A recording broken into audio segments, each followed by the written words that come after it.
en ese zócalo democrático de la capital de la República. Hoy cumplimos 3 años de gobierno y estamos de pie. A pesar de la pandemia que tanto dolor nos ha causado, aunque se precipitó la crisis económica originada por el neoliberalismo o neoporfirismo, estamos de pie. Hemos resistido a las adversidades y seguimos avanzando en la transformación de la vida pública de México. Salimos adelante por la fortaleza cultural de nuestro pueblo, que siempre nos ha salvado ante calamidades, pero también por la fórmula que hemos venido aplicando de gobernar con honradez y poner toda nuestra atención en el bienestar de la gente. Es una dicha enorme poder decir que casi todas las comunidades de México cuentan con una ayuda, con un apoyo para mitigar la pobreza y mantener viva la esperanza en el porvenir. Ya estamos cumpliendo con aumentar la pensión a 9 millones de adultos mayores de 65 años del país.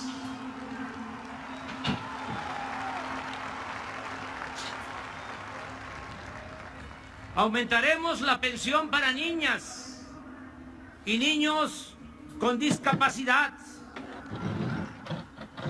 Y estamos acordando con los gobiernos estatales extenderla a todas las edades, hacerla universal.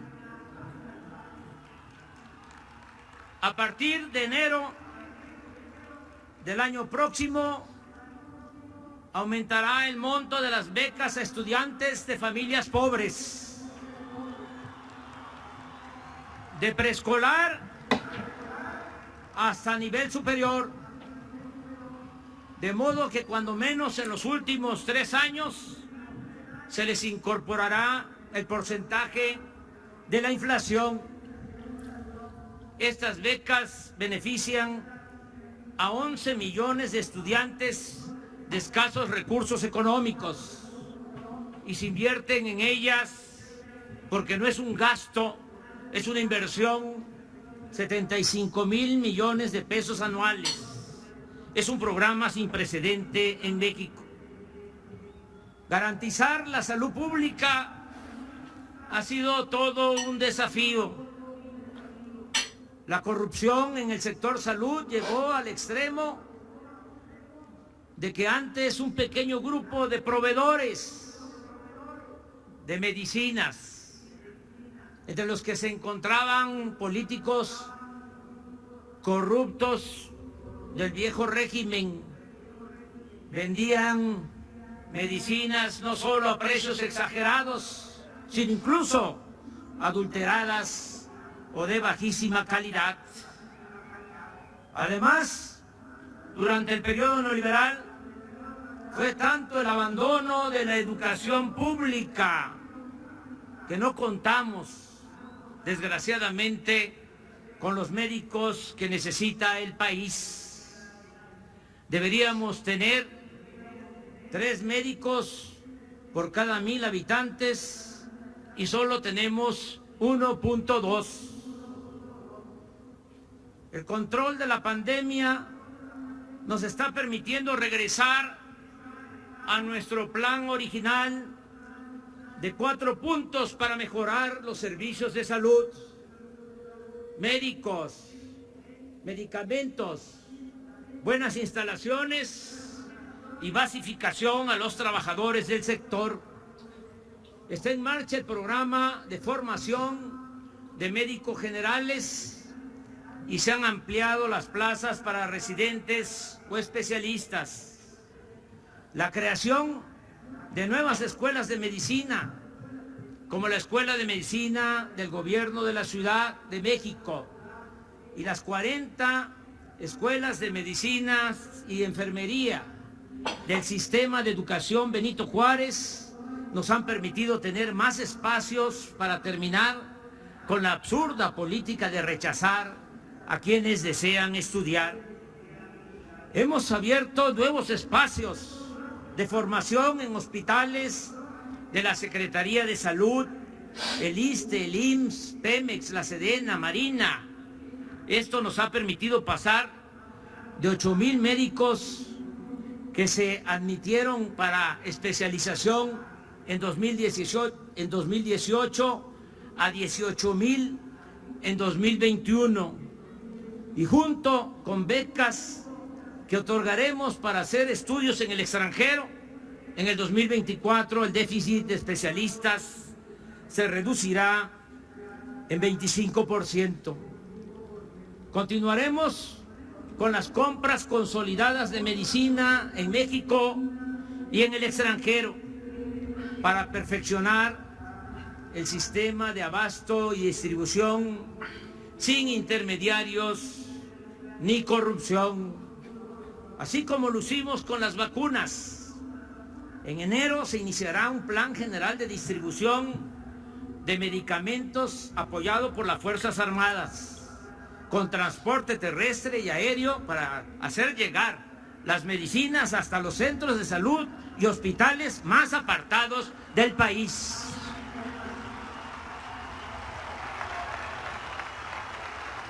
Asimismo, cumpliremos con basificar a los 80,000 trabajadores de la salud, como fue nuestro compromiso original. Adelanto que todos los que fueron contratados para atender la crisis sanitaria mantendrán su empleo.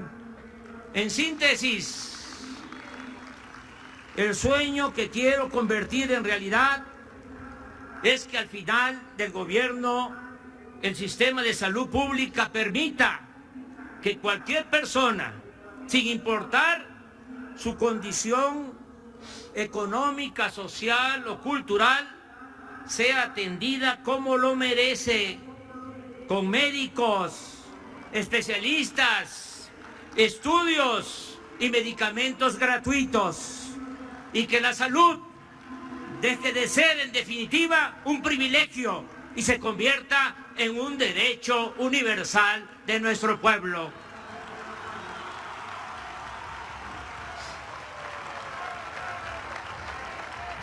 Como es sabido, la pandemia también causó estragos en el ámbito educativo, aun cuando de inmediato y con eficacia iniciamos un amplio programa de educación a distancia.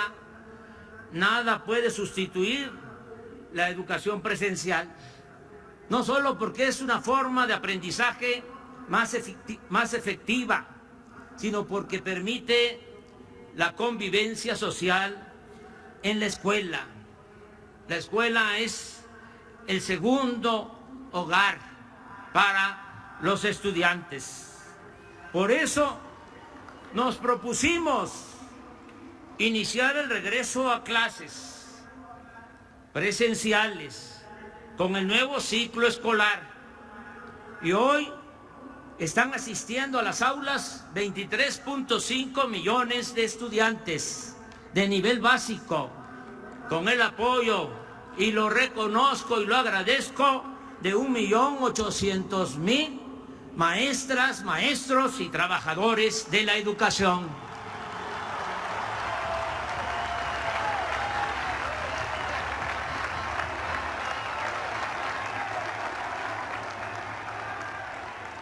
Con el programa La Escuela es Nuestra, a finales de este año se habrán entregado apoyos directos a sociedades de madres y padres de familia para el mantenimiento de 60,000 planteles, el 30% de todas las escuelas de educación pública, y seguiremos avanzando hasta llegar al 100% de los centros escolares del país. Cancelamos la mal llamada reforma educativa que se quiso imponer sin el acuerdo ni el respaldo de maestras y maestros, que son los que transmiten el conocimiento en las aulas. Al enmendar este absurdo y al tratar con respeto a los educadores, escucharlos y resolver sus justas demandas, hemos evitado conflictos y hemos contado con los maestros y con los padres de familia para ampliar la cobertura y mejorar la calidad de la enseñanza. Con el nuevo CONACYT, tendremos más investigadores y científicos que hagan aportaciones como la que significó la creación de los ventiladores para tratar enfermos graves de COVID. Y el año próximo, si todo marcha bien, contaremos con la vacuna patria.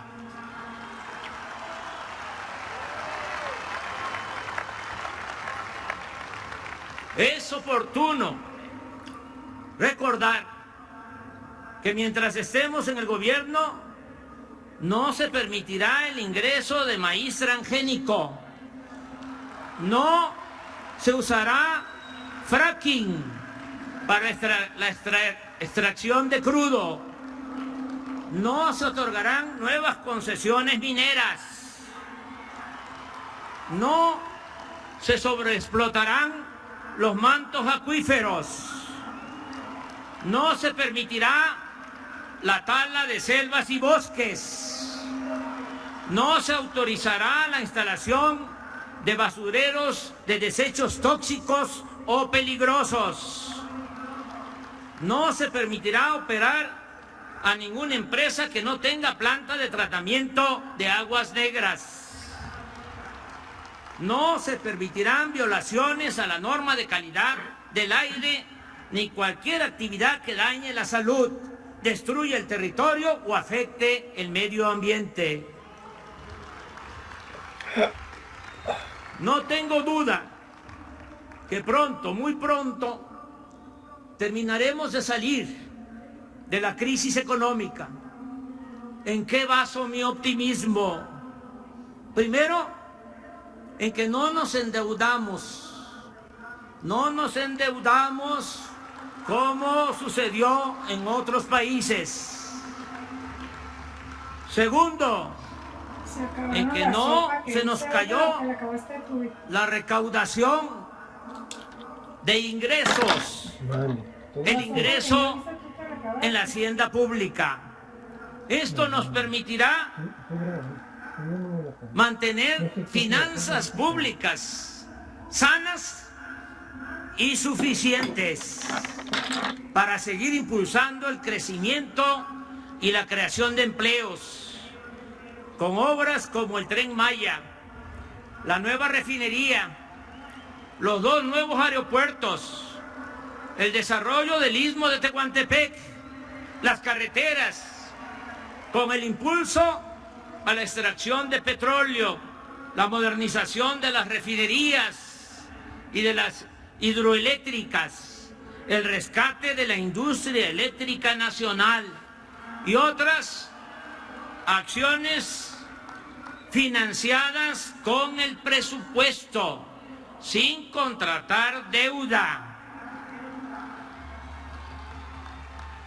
Otros factores, elementos buenos, favorables, son el gran potencial de crecimiento del sector agropecuario, el aumento en la afluencia turística y la excepcional ventaja que significa el tratado comercial con Estados Unidos y Canadá para atraer inversión extranjera, generar empleos y fomentar el desarrollo industrial del país. Hay factores que ayudarán mucho a seguir produciendo alimentos y a revertir el abandono del campo. Uno de ellos será seguir beneficiando a los pequeños productores, comuneros, ejidatarios, pequeños propietarios, con precios de garantía, la entrega de fertilizantes gratuitos y los programas de producción para el bienestar. También impulsaremos la economía con la incorporación de 100,000 hectáreas de canales de riego que estarán terminados en 2024 y que estamos construyendo en el norte de Nayarit y en las presas de Santa María y Picachos en Sinaloa, así como el nuevo distrito de riego de los pueblos yaquis. En el sector energético lograremos el objetivo de dejar de comprar en el extranjero gasolinas y diésel. Vamos a producir y vender estos combustibles en el mercado interno.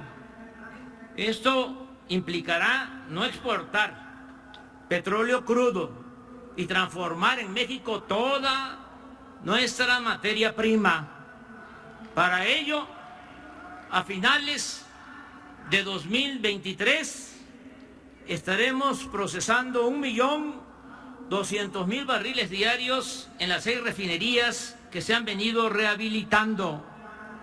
340.000 barriles adicionales en la refinería que compramos a la empresa petrolera Shell. Y la misma cantidad, otros 340.000 barriles en la nueva refinería de Dos Bocas, Paraíso, Tabasco. En general, tendremos capacidad para refinar alrededor de 1.880.000 barriles diarios de gasolina, diésel y turbocina, que equivale a garantizar nuestro consumo nacional. Con la nueva reforma constitucional que enviamos al Congreso, la nueva iniciativa de ley, vamos a recuperar el equilibrio perdido con la política energética neoliberal, que contraria al interés público y de manera perversa buscaba arruinar a la industria eléctrica nacional y dejar el mercado en manos de empresas privadas, principalmente extranjeras. También en esa iniciativa va la resolución de que el litio sea propiedad de la nación.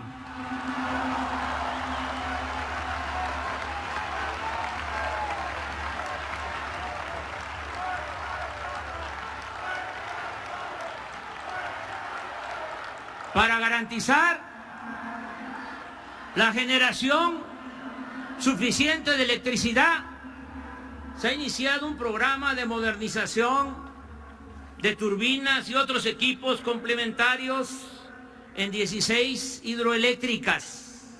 Asimismo, se están licitando para su construcción 6 plantas termoeléctricas y está por comenzar la construcción del Parque de Generación de Energía Solar en Puerto Peñasco, Sonora, más otras acciones que sumadas harán posible que sigamos produciendo lo que se requiere para el consumo doméstico y empresarial, evitando fallas o apagones, con un mejor control en el manejo de las líneas de transmisión y, lo más importante, mantener sin aumento en términos reales el costo de la energía eléctrica para los consumidores.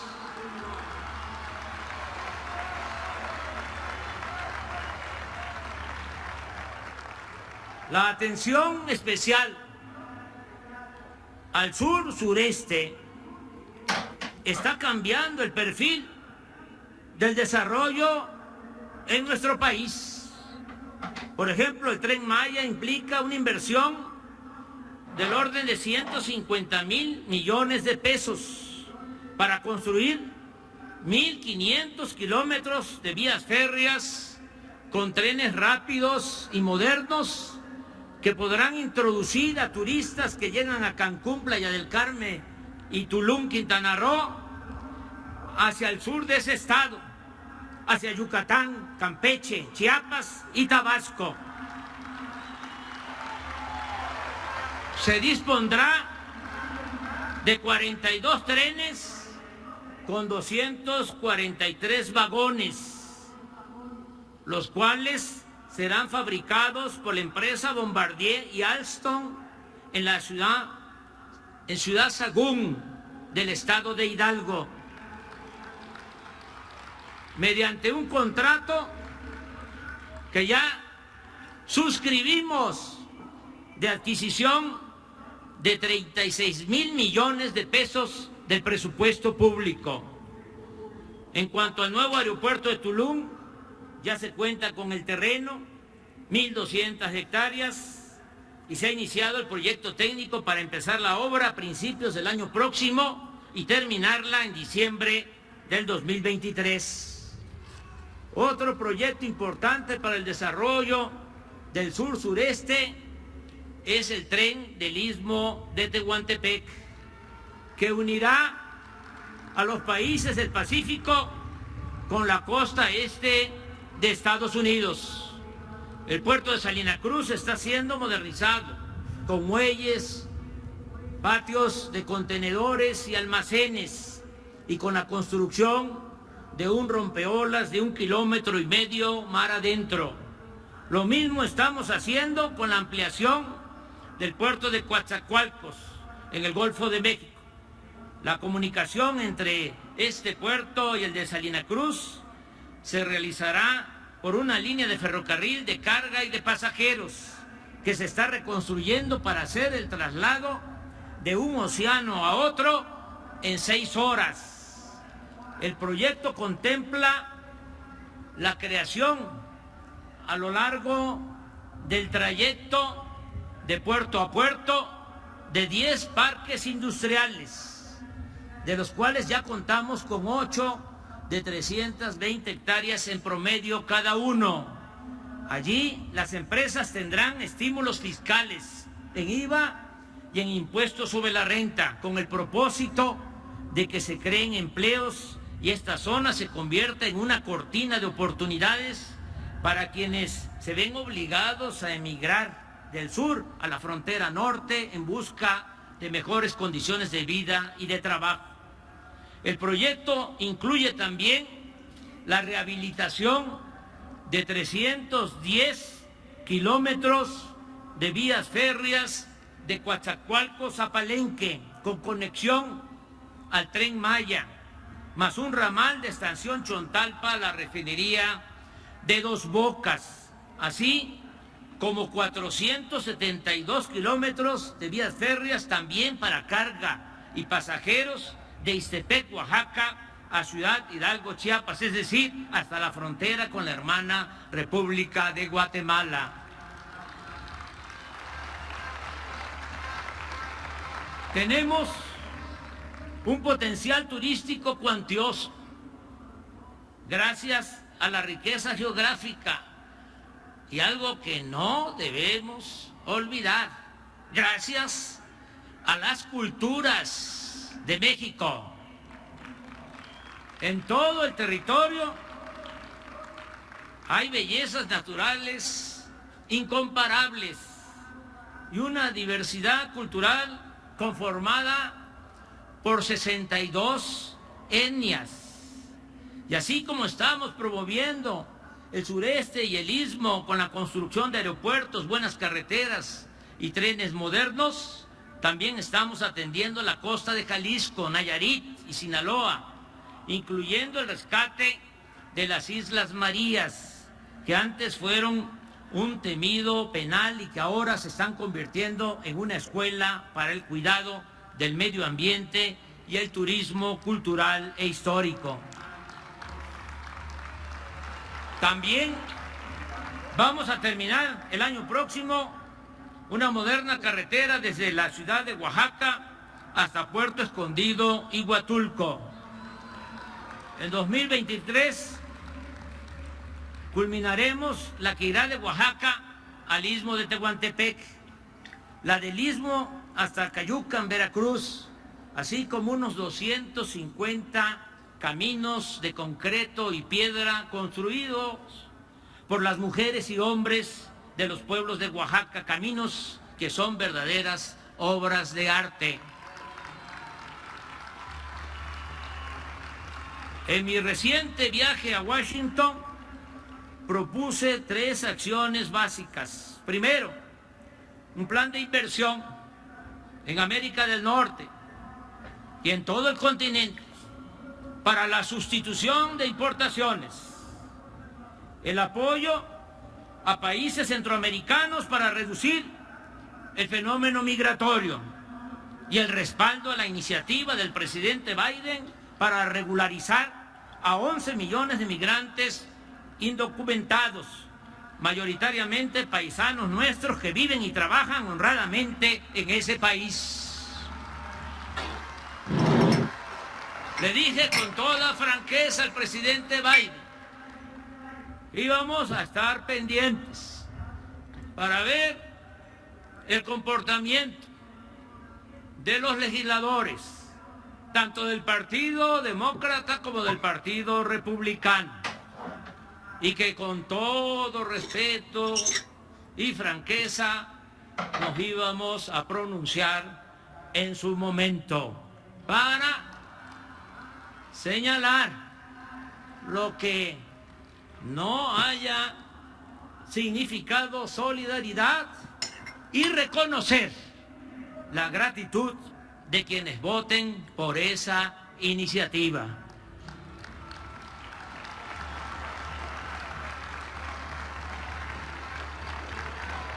Hemos enfrentado los efectos más devastadores de la pandemia con el desempeño fraterno y ejemplar del personal de salud, desde el camillero y la enfermera más humilde hasta el médico de mayor especialización. También nos ayudó mucho el haber contado a tiempo con la vacuna. Hoy el 86% de los mexicanos mayores de 18 años están protegidos, casi todos con 2 dosis. Ya empezamos a vacunar a jóvenes de 15 a 18 años y vamos a aplicar dosis de refuerzo comenzando con los adultos mayores.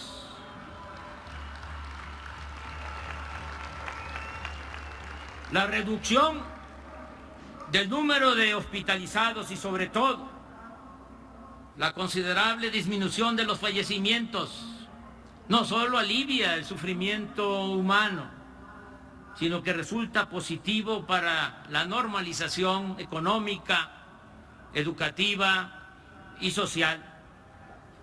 En el campo, en el medio rural, se está trabajando sin limitaciones.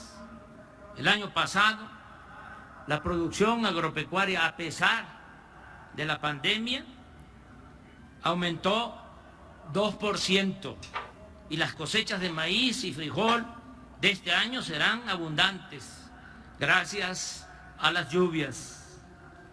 El sector industrial está en franca recuperación y lo mismo ocurre con el comercio, el turismo, los restaurantes, la aviación y otros servicios. Se está recibiendo inversión extranjera como nunca. En los primeros 9 meses de este año han llegado 24.832 millones de dólares. somos el principal socio comercial de Estados Unidos de América. Este año, las remesas de nuestros paisanos migrantes, un aplauso a nuestras paisanas y paisanos migrantes, lo que envían a sus familiares en México. Este año alcanzará la cifra récord de 50,000 millones de dólares. Hoy, por cierto, el Banco de México dio a conocer que las remesas en octubre pasado fueron de 4,819 millones de dólares, 34% más que el mismo mes del año pasado. Otro récord histórico. Gracias de todo corazón.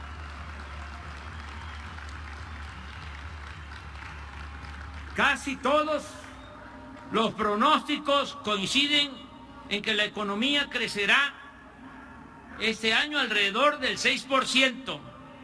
No hemos contratado deuda pública adicional. El peso no se devaluó durante los primeros 2 años y 11 meses del sexenio, como no sucedía en 3 décadas. Sin embargo, por factores externos, en noviembre se depreció en 4%. De todas maneras, no hay comparación con lo que sucedía en los anteriores sexenios. Hay estabilidad en nuestra moneda.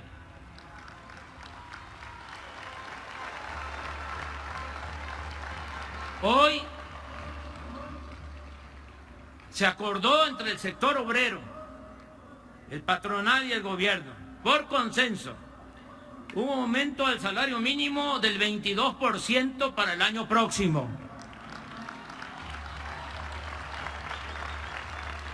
Lo cual significa que durante nuestra gestión el incremento al salario mínimo ha sido del 65% en términos reales, algo que no ocurría en más de 3 décadas. Y el salario mínimo en la zona fronteriza ha crecido más del doble en el tiempo que estamos en el gobierno. No hemos aumentado los precios de las gasolinas, el diésel y la electricidad en términos reales. El gas ha aumentado un poco por encima de la inflación, pero ya se establecieron precios máximos y se creó Gas Bienestar, que se irá ampliando para garantizar precios justos. Desde que llegamos al gobierno hasta la fecha, el índice de la Bolsa de Valores ha crecido en 19%. La inflación aumentó también recientemente, pero se mantiene en 7%, igual que en Estados Unidos. Se ha reducido 3% la tasa de interés que fija el Banco de México. Y si esa institución tenía a fines de la administración pasada reservas por 173,775 millones de dólares, actualmente ascienden a 199,310 millones de dólares, 25,000 millones de dólares más, un aumento del 15%. También es satisfactorio informar que hemos recuperado 1,395,000 empleos que se perdieron por la pandemia y se han creado 320,000 puestos adicionales, de modo que ahora se tiene la cifra más alta de la historia en cuanto a empleo formal, con 20,933,000 trabajadores registrados, inscritos en el Instituto Mexicano del Seguro Social y con un salario promedio también inédito de 13,000 pesos mensuales. La pandemia, con el apoyo de todas, de todos los mexicanos, porque se gobierna con el pueblo. Esa es la democracia. Gobierno del pueblo, para el pueblo y con el pueblo.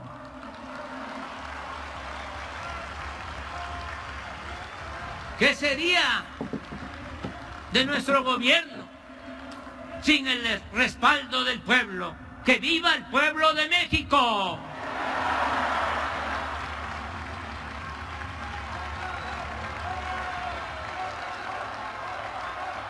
La pandemia no desembocó en una crisis de consumo. Gracias, como ya lo expresé, a las remesas y a los apoyos de los programas de bienestar que llegan y se aplican de abajo hacia arriba, no como antes, que primero eran los de arriba, porque decían que si llovía fuerte arriba, goteaba abajo, como si la riqueza fuese permeable o contagiosa. Que se vayan al carajo con ese cuento.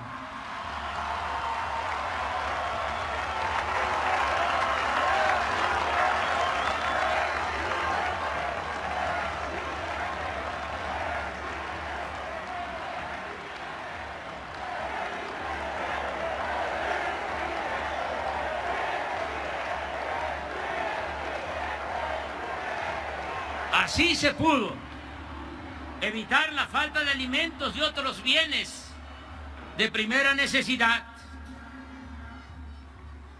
Aún con la gravedad del problema de inseguridad que heredamos, no hemos caído en la tentación de combatir la violencia con la violencia. Hemos acreditado con hechos nuestra convicción humanista, demostrando en la práctica que el mal debe enfrentarse haciendo el bien, que la paz es fruto de la justicia, que el ser humano no es malo por naturaleza y que son las circunstancias las que llevan a algunos a las filas de la delincuencia. Podrá llevarnos tiempo el pacificar el país, pero la fórmula más segura es atender las causas de fondo que generan la inseguridad y la delincuencia. La pobreza, la desintegración social, la desintegración familiar, la corrupción, la desigualdad que produce frustración, la pérdida de valores culturales, morales, espirituales. Por eso nos hemos empeñado en atender a los jóvenes. ¡Arriba los jóvenes!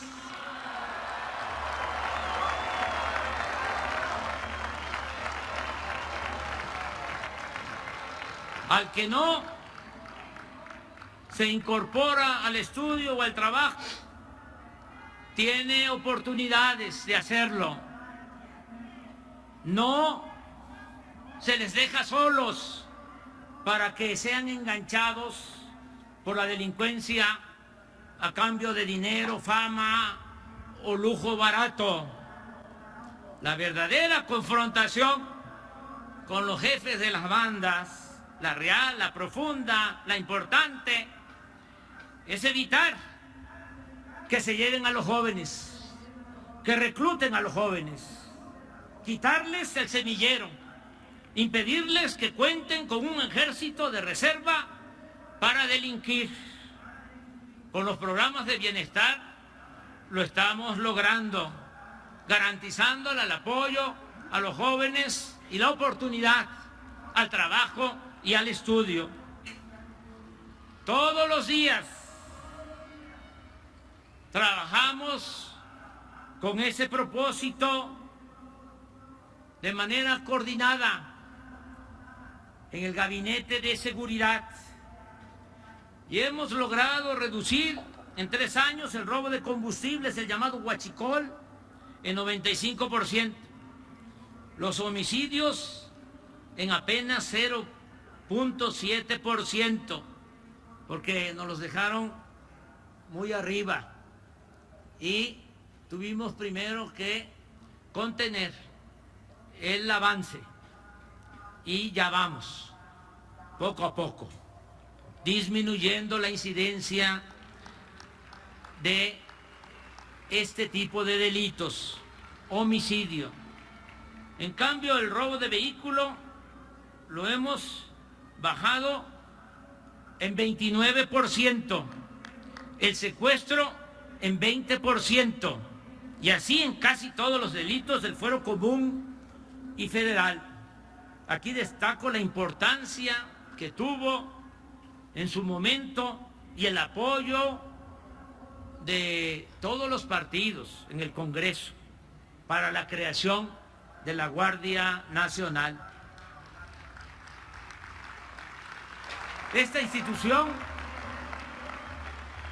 ya cuenta con 100.000 elementos, los cuales operan en casi todas las regiones del país, desde 207 cuarteles construidos, 207 cuarteles construidos en estos 3 años por los ingenieros militares.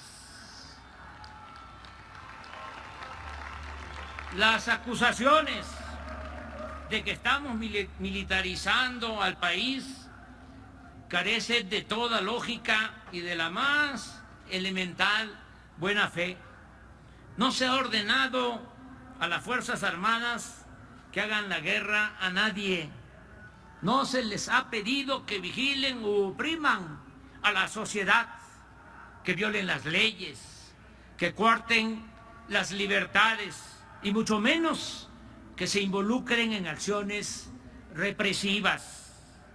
El vasto esfuerzo para construir la paz se ha llevado a cabo sin violaciones a los derechos humanos, sin el involucramiento de las fuerzas federales en masacres, sin cometer torturas, sin desapariciones forzadas y ejecuciones extrajudiciales como ocurría antes. Ya no aplica el mátalos en caliente.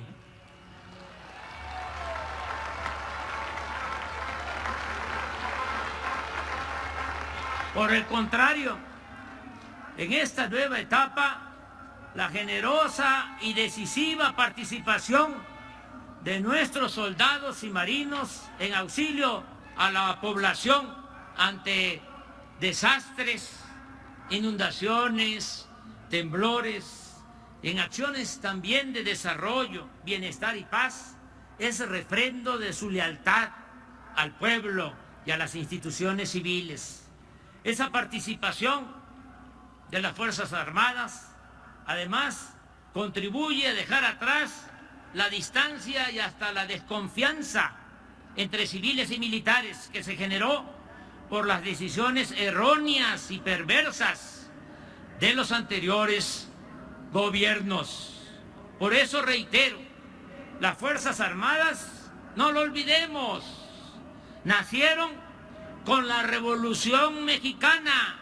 No es un ejército de élite, no pertenece a la oligarquía, no es igual a otros ejércitos del mundo. Las Fuerzas Armadas surgen del pueblo, los soldados son pueblo uniformado.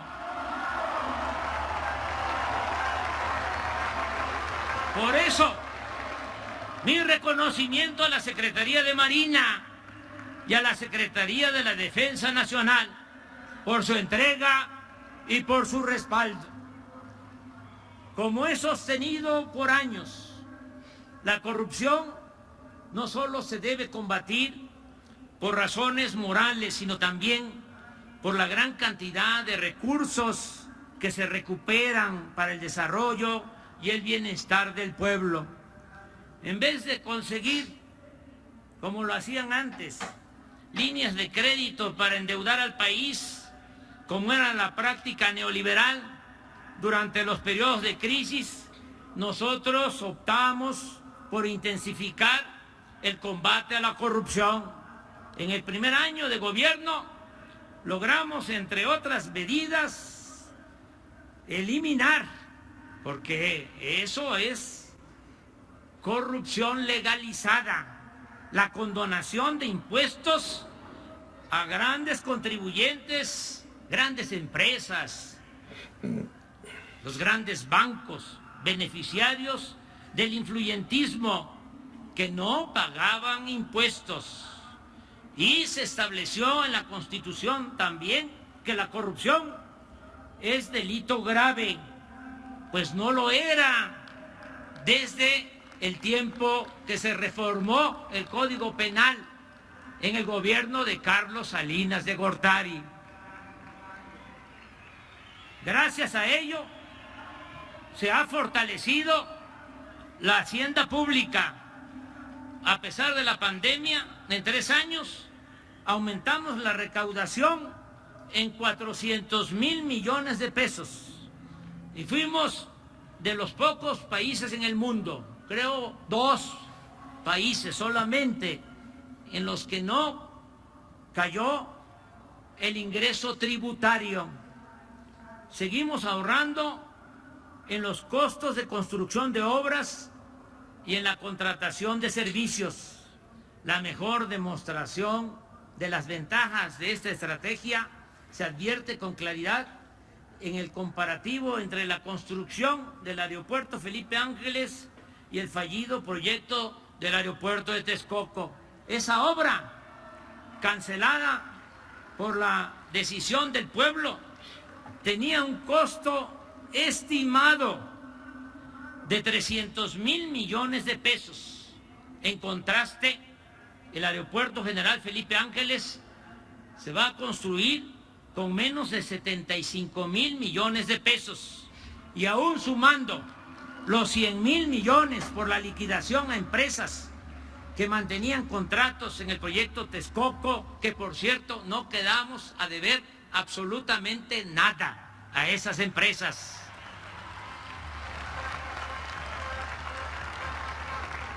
Con todo, obtendremos un ahorro de alrededor de 125,000 millones de pesos. Nada más recuerdo que acabo de decir que el Tren Maya va a significar una inversión de 150,000 millones. Y por haber tomado esta decisión de construir el aeropuerto Felipe Ángeles y cancelar el de Texcoco, nos estamos ahorrando 125,000 millones de pesos. Es decir, con este ahorro se está financiando el Tren Maya. ¿Es importante combatir la corrupción, sí o no? Es importante. No, dice todo. No. Con la política de combate a la corrupción y con la política de austeridad republicana hemos ahorrado en los 3 años 1.400.000 millones de pesos. La cancelación de fideicomisos y fondos que se manejaban de manera discrecional, deshonesta y en beneficio de minorías también nos ha permitido liberar más presupuesto en beneficio del pueblo. Se ayuda de manera directa con recursos económicos a productores y pescadores. Se restablecieron los precios de garantía. Apoyamos a 440,000 campesinos que están sembrando árboles frutales y maderables en 1 millón de hectáreas. Es también una dicha enorme poder decir aquí, en este zócalo democrático, que el programa de reforestación más importante del mundo, la inversión más cuantiosa, 1.300 millones de dólares del programa Sembrando Vida, no se ve en ningún otro país del mundo.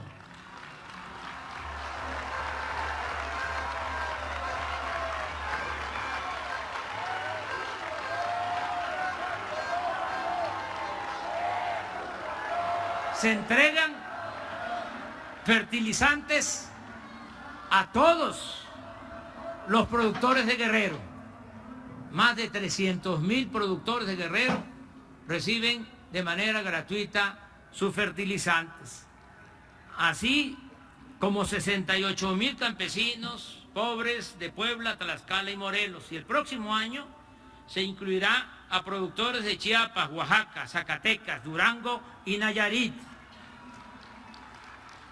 Y antes de que termine el sexenio, vamos a estar beneficiando con fertilizantes gratuitos a 1 millón de productores pobres de nuestro país. Que coman los que nos dan de comer.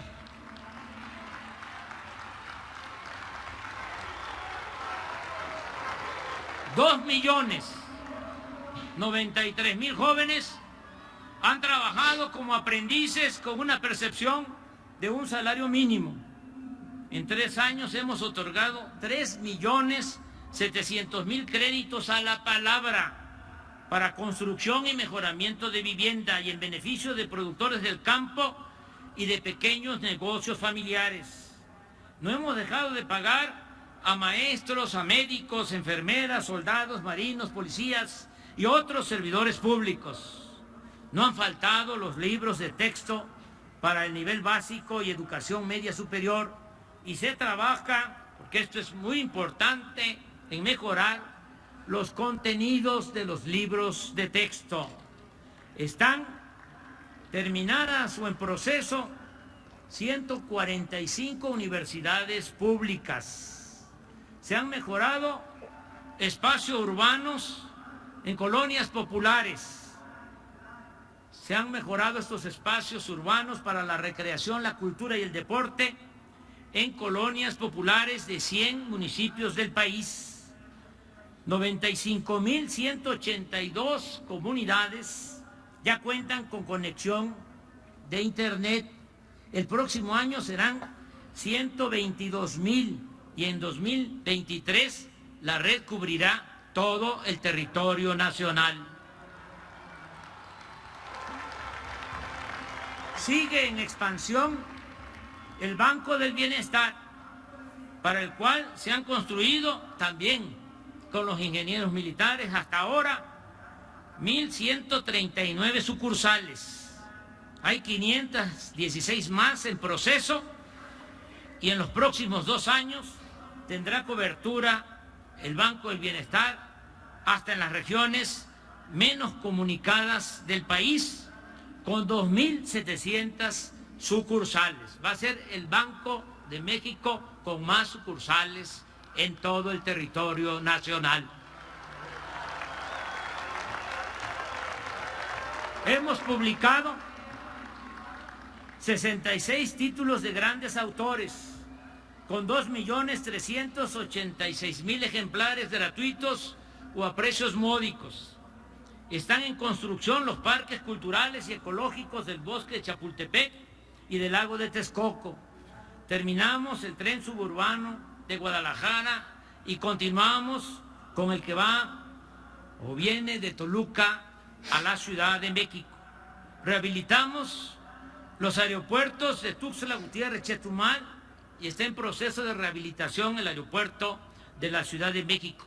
21 de marzo del año próximo vamos a inaugurar el moderno Aeropuerto General Felipe Ángeles.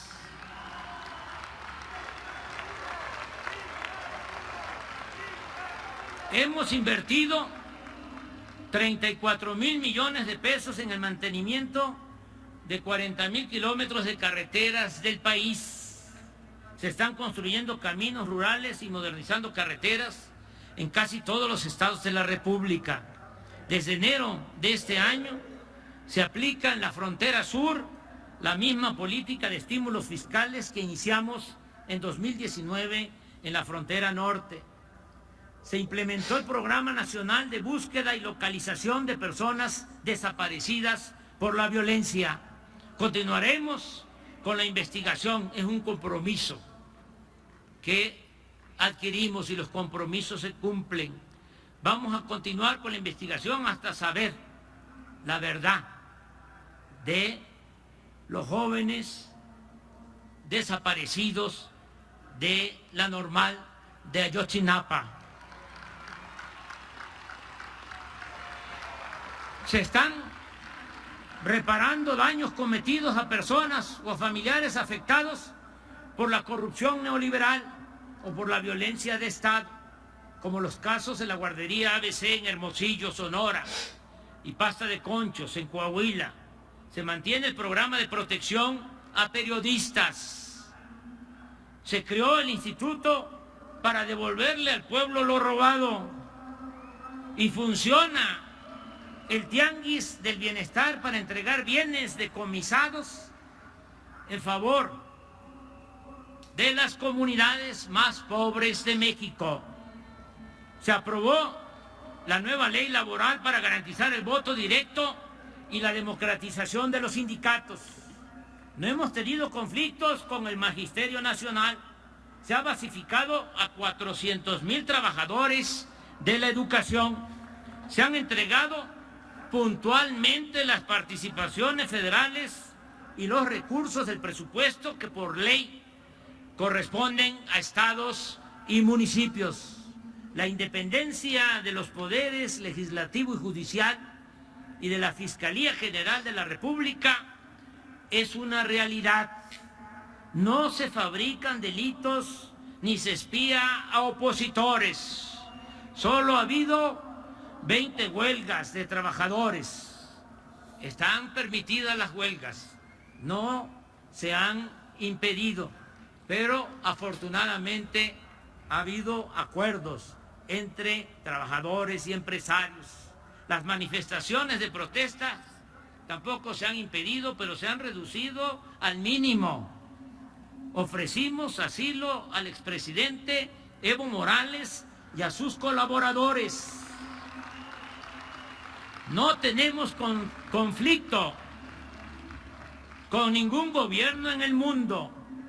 Se permitió la entrada a organismos internacionales para vigilar el cumplimiento de los derechos humanos en nuestro país. Hay información permanente sobre quién es quién en los precios. Están en curso 2 campañas de información para no consumir drogas ni productos chatarra. Se inauguró el túnel emisor Oriente para evitar inundaciones en el Valle de México. Nuestro país fue electo casi por unanimidad para integrar el Consejo de Seguridad de la ONU. El 9 de noviembre pasado presidí ese consejo y propuse la aplicación de un plan de bienestar y fraternidad para ayudar a 750 millones de pobres del mundo que sobreviven con $2 diarios. Vamos a presentar la iniciativa a la Asamblea General y estoy seguro que va a ser aprobada. De igual manera, en la ONU se aprobó la resolución que presentamos para garantizar la equidad en el comercio y la distribución de medicinas y vacunas. Se han montado 1.637 exposiciones artísticas y arqueológicas en México y en el extranjero. 925 deportistas y entrenadores de alto rendimiento han recibido de manera directa apoyos para su preparación por un monto global de 500 millones de pesos. En las Olimpiadas de Tokio, los deportistas mexicanos compitieron con profesionalismo y dignidad. Obtuvieron 4 medallas de bronce. Asimismo, los deportistas paralímpicos nos trajeron 7 medallas de oro, 2 de plata y 13 de bronce. Se lleva a cabo el proyecto Agua Saludable para la Laguna de Coahuila y Durango.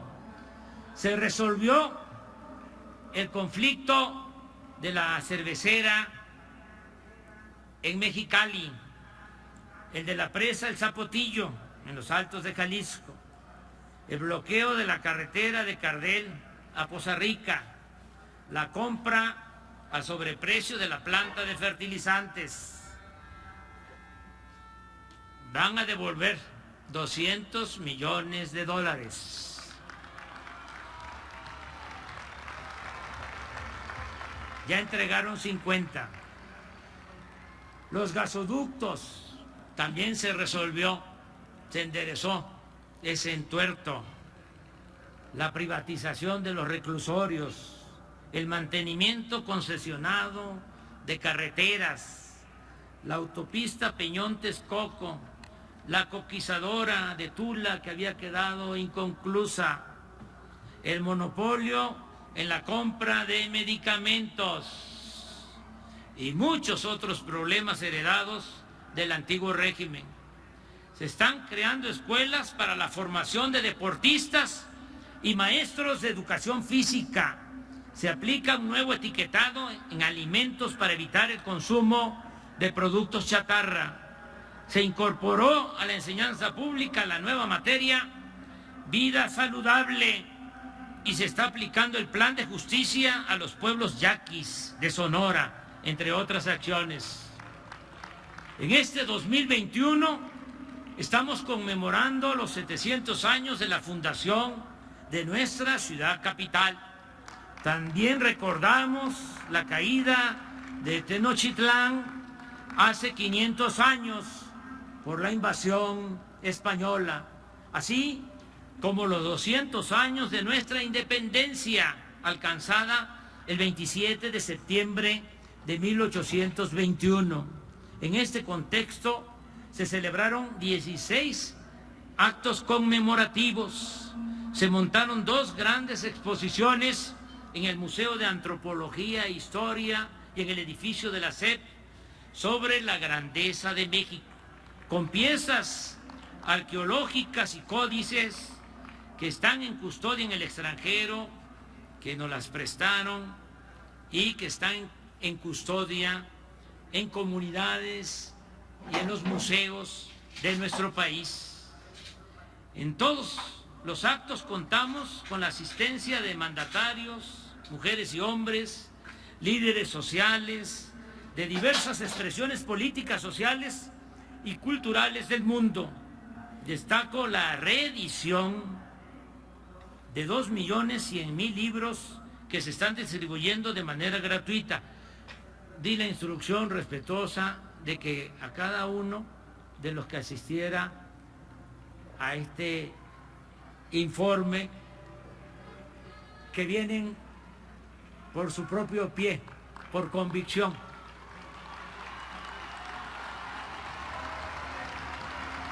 porque la lectura ayuda mucho, el fomento a la lectura, que a cada uno de los asistentes les entregaran un libro.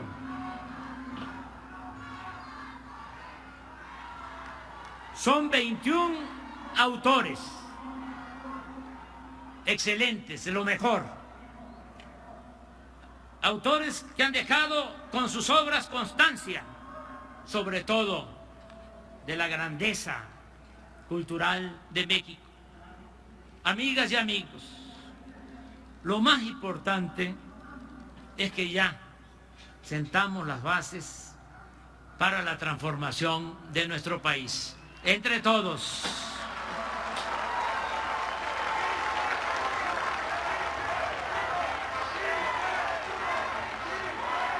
En 3 años ha cambiado.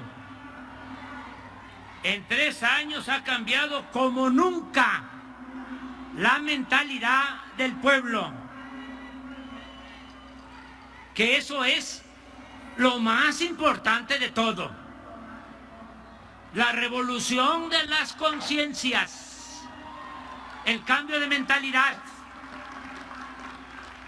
Eso es lo más cercano a lo esencial, a lo mero principal. Y eso es lo más cercano a lo irreversible. Pueden darle marcha atrás a lo material, pero no van a poder cambiar la conciencia que ha tomado en este tiempo el pueblo de México.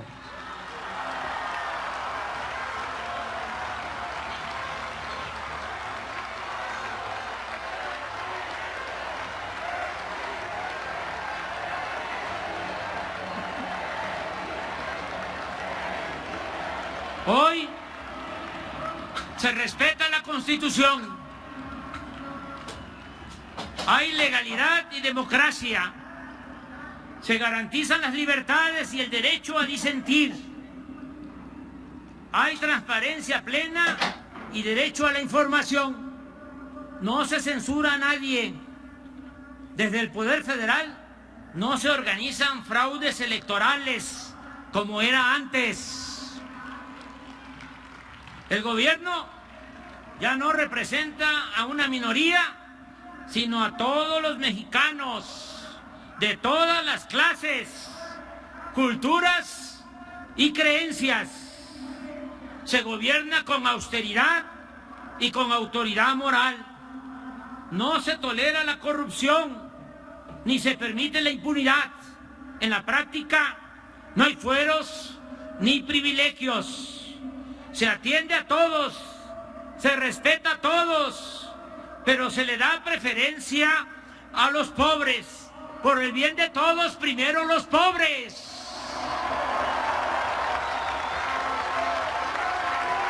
Se protege la naturaleza, se auspicia la igualdad de género, se repudia la discriminación, el racismo y el clasismo, se fortalecen valores morales, culturales y espirituales, se cuida y se promueve el patrimonio cultural e histórico de México. Amigas y amigos, acaba de autorizarse el presupuesto para el año próximo. Agradezco a los legisladores de nuestro movimiento su respaldo consciente y en favor de la transformación. Muchas gracias. En nombre del pueblo de México, tendremos recursos para atender por convicción y humanismo a los más desposeídos y necesitados de México. Ayudar a los pobres, no lo olvidemos, alivia el alma, mantiene tranquila la conciencia y alegra el corazón. Pero este fraterno proceder implica también algo adicional, no poco importante. Atender a los más pobres es ir a la segura para contar con el apoyo de muchos, de millones, cuando se busca transformar una realidad de opresión y alcanzar el ideal de vivir en una sociedad mejor. Nada bueno se puede esperar, en cambio, de políticos corruptos, de la prensa que se vende o se alquila, de intelectuales convenencieros y de potentados dominados por la codicia. La clave está, esto para los jóvenes que quieran formarse y dedicarse al noble oficio de la política. La clave está en la frase del presidente Juárez: con el pueblo todo, sin el pueblo nada.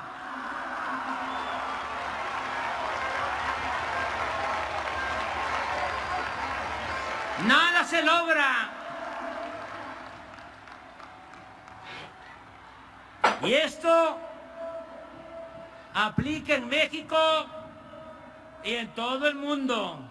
Nada se logra con las medias tintas. Los publicistas del periodo neoliberal, que ya se fue, se está terminando esa pesadilla. Los publicistas del periodo neoliberal, además de la risa fingida, el peinado engominado y la falsedad en la imagen, siempre recomiendan a los candidatos y gobernantes correrse al centro. Es decir, quedar bien con todos. Pues no, eso es un error. El noble oficio de la política exige autenticidad y definiciones. Ser de izquierda es anclarnos en nuestros ideales y principios, no desdibujarnos, no zigzaguear. Si somos auténticos, si hablamos con la verdad y nos pronunciamos por los pobres y por la justicia, mantendremos identidad, y ello puede significar simpatía, no solo de los de abajo, sino también de la gente lúcida y humana de la clase media y alta. Y con eso basta para enfrentar a las fuerzas conservadoras, a los reaccionarios.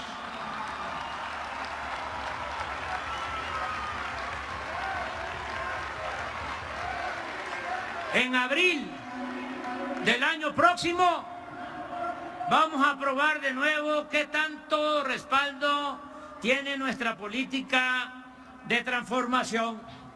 Sabremos si vamos bien o no con la consulta para la revocación del mandato.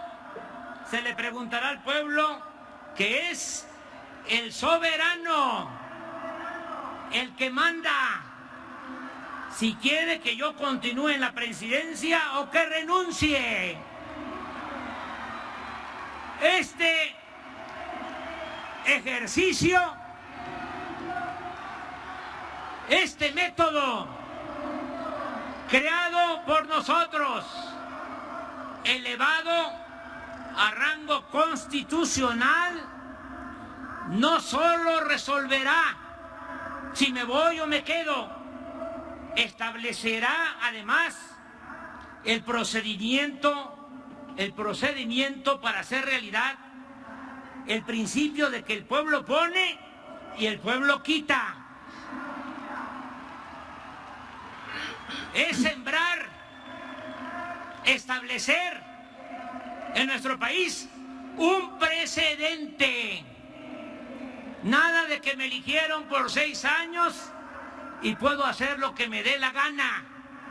No, el pueblo tiene que mantener todo el tiempo el poder en sus manos.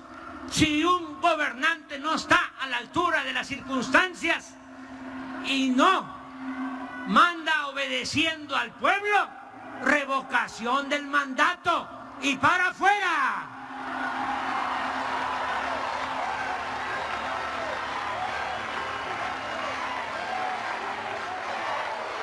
Por eso llamo a participar a todas y a todos los mexicanos, militantes de partidos o ciudadanos apartidistas, para poner en práctica el método de la revocación del mandato hasta convertirlo en un hábito democrático.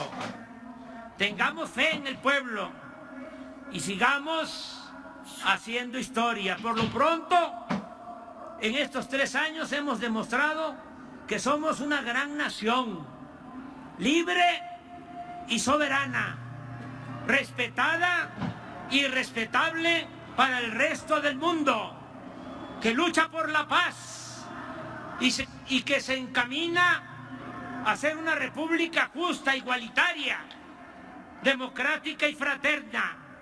Y eso ha sido una obra, repito, de todas y de todos, de un nosotros que hoy está aquí, representado por ustedes, mujeres y hombres libres y conscientes, protagonistas principales de la Cuarta Transformación de México. Gracias, pueblo de México. Gracias de todo corazón. ¡Que viva México! ¡Viva México! ¡Viva México!